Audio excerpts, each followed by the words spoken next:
నమస్కారం కిరణ్ టీవీ ప్రేక్షకులకి స్వాగతం. ప్రస్తుతం మనతో పాటు ఉన్నారు ప్రముఖ ఆధ్యాత్మికవేత్త, జ్యోతిష పండితులు, వాస్తు నిపుణులు, అమ్మవారి ఉపాసకులు నానాజీ పట్నాయక్ గారు. నమస్కారం గురుగారు. శ్రీమాత్రే నమః. జూలై నెలలో ద్వాదశ రాశుల వారికి ఏ విధంగా ఉంది గురుగారు? ఎలాంటి జాగ్రత్తలు పాటించాలి గురుగారు?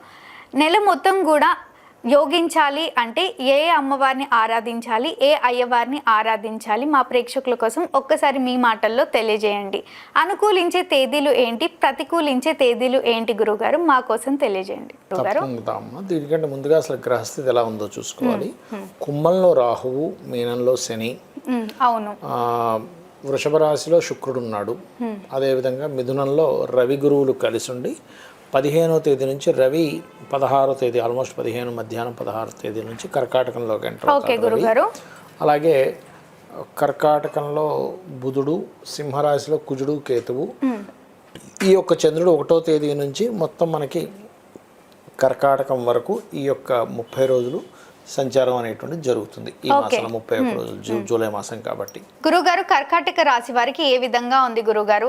ఆరోగ్యంగా, ఆర్థికంగా, లేదా బిజినెస్ పరంగా, లేదా విద్యాపరంగా, లేదా సంబంధాలు రావట్లేదు అని బాధపడుతూ ఉంటారు.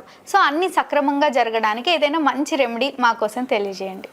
ఇక్కడ ఏంటంటే అమ్మ, ముఖ్యంగా కర్కాటకం వారికి లగ్నంలో బుధుడు ఉన్నాడు ప్రస్తుతం.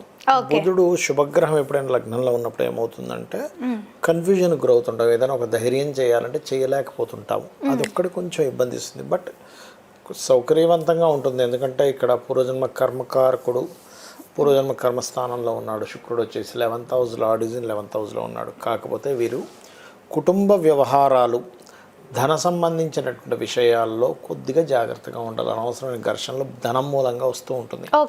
దానికి వెళ్ళి కుజకేతు గ్రహాల దగ్గర దీపారాధన, మరియు కాస్త ఓం గణాధిపతయ నమః నామస్మరణ, ఈ మనీ మ్యాటర్స్ విషయంలో జాగ్రత్తగా ఉండాలి. అలాగే కాస్త షార్ట్ జర్నీస్, అందులో ముఖ్యంగా బిజినెస్ ట్రిప్స్ ఎక్కువ అవుతూ ఉంటాయి చెప్పాలంటే.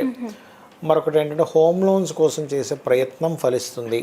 వీళ్ళ డ్రీమ్ హౌస్ ఫుల్ఫిల్ అవుతుంది. లాభస్థానంలో చతుర్థాధిపతి లాభంలో ఉన్నందుకు అందులో ఎటువంటి సందేహం లేదు. వీళ్ళ సంతానానికి ఇప్పుడు చూడండి, ఒక్కోసారి పిల్లలకి మనం డబ్బులు ఇచ్చి ఎక్కడికో పంపించడము, వాళ్ళకి వాళ్ళు ఏదో బిజినెస్ అంటే వాళ్ళకి ధనం ఇవ్వడం చేస్తుంటారు, లేదా ఫ్రెండ్కి ధనం ఇవ్వడము. లేకపోతే ఇక్కడ 3 రకాలు. ఒకటి ఫ్రెండ్, పిల్లలు, లేదా వీళ్ళు ఎక్కడైతే జాబ్ చేస్తారో ఆ జాబ్ చేసేటువంటి ప్రదేశంలో వారికి ధనాన్ని ఇచ్చేటువంటి విషయంలోని చాలా జాగ్రత్తగా ఉండాలి. ఓకే గురుగారు, మళ్ళీ అన్ని సక్రమంగా జరగడానికి ఏ అమ్మవారిని కానీ ఏ అయ్యవారిని కానీ పూజించాలి గురుగారు? వీళ్ళు ఎక్కువగా సుబ్రహ్మణ్యేశ్వర స్వామి ఆరాధన, ఎందుకంటే పంచమాధిపతి కుజుడు అవుతాడు కాబట్టి వీరికి వివాహం విషయంలో ఇష్టపడి వివాహం చేసుకోవాలనే ప్రయత్నం ఫలిస్తుంది. అందులో ముఖ్యంగా 2వ వివాహం కోసం ప్రయత్నం చేసేటువంటి వారికి కూడా చాలా బాగుంటుందని చెప్పుకోవచ్చు. కాకపోతే ఏదో ఒక మాట వల్ల, కుటుంబ సభ్యుల వల్ల, కొంత ఉద్యోగం విషయంలో కొంతకాలం లాంగ్ టర్మ్గా కొంతవరకు లీవ్ తీసుకోవడము, నాకు ఈ జాబ్ వద్దులే అని చెప్పి విరక్తిగా ఉండడం కూడా జరుగుతూ ఉంటుంది. ఎందుకంటే దశమాధిపతి కుజుడు కేతువుతో ఉన్నాడు కాబట్టి. కాకపోతే కొన్ని సేవా సంబంధించిన విషయాల వల్ల 15వ తేదీ లోపల కొంత మంచి పేరు కూడా వస్తుంది. ముఖ్యంగా 1వ తేదీ ఎవరికి ధనాన్ని ఇవ్వకూడదు. అదేవిధంగా 14, 15 తేదీలు కనుక చూసుకున్నట్లయితే వాహనాల మీద జాగ్రత్తగా వెళ్తూ ఉండాలి, జాగ్రత్తగా ఉండాలి. అలాగే నీటి ప్రదేశాలు వెళ్ళినప్పుడు జాగ్రత్తగా ఉండాలి 14, 15 తేదీలు. ఇక 16, 17 తేదీలు చూసుకున్నట్లయితే ఈ సమయంలో కొంచెం పెద్ద మొత్తంలో ధనం ఎవరికైనా ఇచ్చేటప్పుడు, తీసుకునేటప్పుడు రాతకోతలు ఉండడం మంచిది. లేనట్లయితే అవతల వాళ్ళు ఇచ్చి ఇవ్వలేదని ఇట్లాంటి మాటలు పడవలసి వస్తుంది. కాస్త లాంగ్ జర్నీస్లో కూడా కాస్త జాగ్రత్తగా ఉండాలి.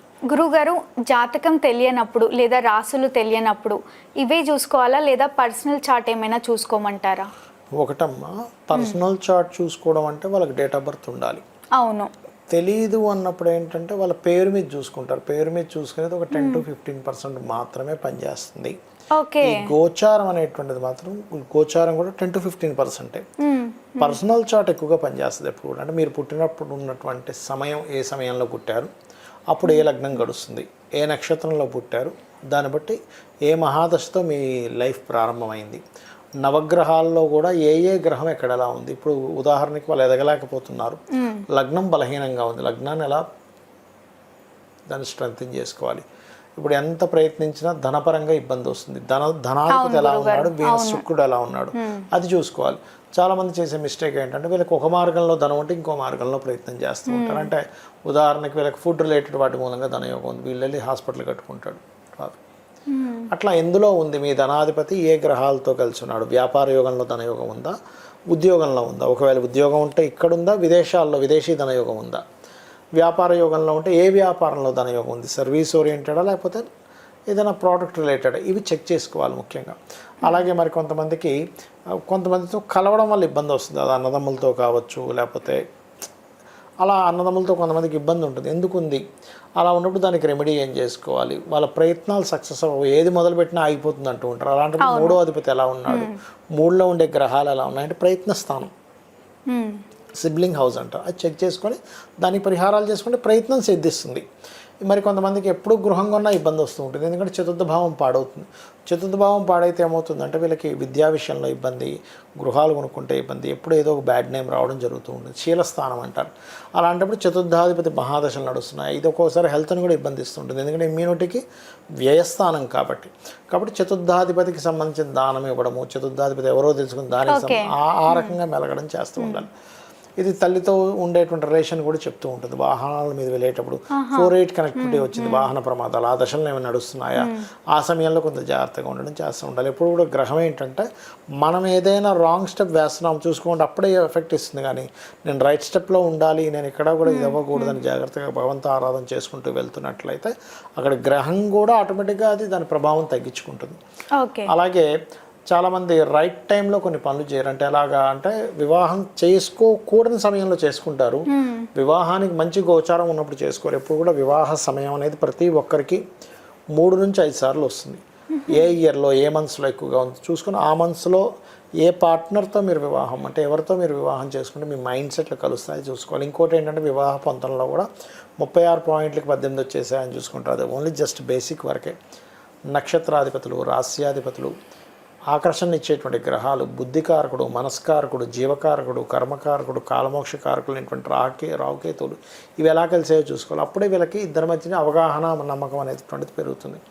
అలాగే మనం ఇన్వెస్ట్మెంట్ చేసే టైం కూడా ఉంటుందన్నమాట. అంటే 12వ అధిపతి ఎలా ఉన్నాడు, 12వ స్థానానికి ఏదైనా పాపగ్రహ సంబంధం వస్తుందా, అప్పుడు మీరు చేసిన ఇన్వెస్ట్మెంట్ వేస్ట్ అయిపోతుంది, డెడ్ ఇన్వెస్ట్మెంట్ అంటాం. లేదా ఒక్కొక్కసారి 12వ అధిపతి బాగున్నాడు, కొంతమంది చూడండి 4 లక్షలు పెట్టి కొన్నారంటే అసలు ఒకప్పుడు ఇప్పుడు అసలు అది ₹1,00,00,000 అయిపోయింది అంటారు. అంటే ఇన్వెస్ట్మెంట్ బాగా కలిసి వచ్చే టైంలో ఇన్వెస్ట్మెంట్ చేయాలి. జ్యోతిషాస్త్రంలో ఇవన్నీ ఉంటాయి, ఇవన్నీ కూడా. అలాగే ఒక్కోసారి తండ్రి గారి ఆస్తి వీళ్ళు ఉంచుకోకూడదు. 12వ అధిపతి కనుక పాడేటంటే తండ్రి ఆస్తి ఈ అబ్బాయి పేరు మీద కానీ అమ్మాయి పేరు పెట్టుకోకూడదు, అది అమ్మేసి కూడా కొనుక్కోవాలి అదే మనీతో, కానీ యాజ్ ఇట్ ఈజ్ భూమి ఉంచుకోకూడదు. లేదా ఒక్కోసారి అష్టమాధిపతి పాడైతే తాతగారు ఆస్తి ఉంచుకోకూడదు. ఇలా అనేకమైనటువంటి విషయాలు, 1 కాదు 2 కాదు, ఇవన్నీ చూసుకుంటూ వీళ్ళు ఏ దేవత, ఇప్పుడు ఎవరికైనా సరే ఈ భూమి మీద జన్మించినప్పుడు రుణము, రోగము, శత్రుత్వం ఉండకూడదు అనుకుంటారు. రుణాలను ఉండాలని ఎవరు కోరుకోరు, రోగంతో బాధపడాలని ఎవరు కోరుకోరు, శత్రుత్వాలు నాకు బాగుండాలండి అనుకోరు. వీటన్నిటినీ తగ్గించేది వీళ్ళ ఉపాసనా దేవత. అంటే పంచమాధిపతి ఎలా ఉన్నాడు, చాలామంది తెలియక పంచమాధిపతి పాడైపోయినా ఆ రింగ్ పెట్టుకుంటారు, అసలు ఏ రత్నం ధరించాలి, రత్నం వల్లే మొత్తం కోటీశ్వరులు అయిపోతారు అనుకోకూడదు, జస్ట్ సపోర్ట్ పనిచేస్తుంది. ఆ రకంగా చేసుకుంటూ వెళ్ళినట్లయితే అన్ని విధాలా బాగుంటుంది వీరికి. తప్పకుండా గురుగారు, ఎన్నో రాసుల గురించి మా కోసం, మా ప్రేక్షకుల కోసం తెలియజేసినందుకు ధన్యవాదాలు. శ్రీమాత్రే నమః. చూసారు కదా, మా వీడియో మీకు నచ్చినట్టయితే లైక్ చేయండి, షేర్ చేయండి, మా ఛానల్ని సబ్స్క్రైబ్ చేసుకోండి. గురుగారిని కలవాలి, మరిన్ని వివరాలు తెలుసుకోవాలి అనుకుంటే వీడియోలో స్క్రోల్ అవుతున్న నెంబర్ని కాంటాక్ట్ అవ్వండి. ధన్యవాదాలు.